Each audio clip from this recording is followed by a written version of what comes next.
सत्तार है। अस्सलाम वालेकुम, मेरा नाम अब्दुल सत्तार है। आज जो है आवाज़ की जानिब से हज हाउस के पास एक धरना मुनक़्क़िद किया गया। इस धरने का मकसद है कि पिछले दिनों में हमारे तेलंगाना के वज़ीर आला जनाब चंद्रशेखर राव साहब एक जो है ऐलान किए हैं जिसका नाम दलित बंधु है।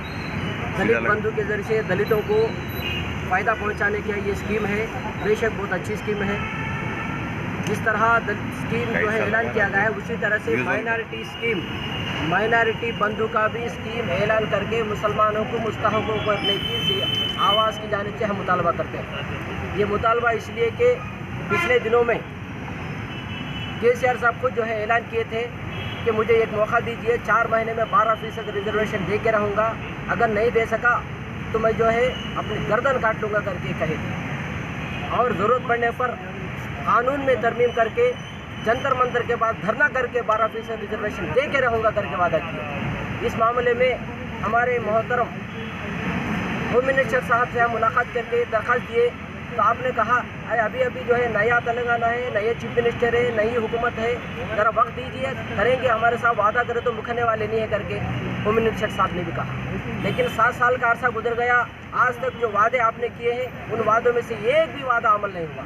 चाहे वो 12% रिजर्वेशन का हो, औकाफ़ लैंड की हिफाजत का हो, या फिर शादी मुबारक बराए नाम जो है रह गया है, और बच्चों का स्कॉलरशिप का मामला हो या डबल बेडरूम का मामला हो, जो मुसलमानों के साथ जो भी वादे किए हैं आज तक वो वफा नहीं हुए।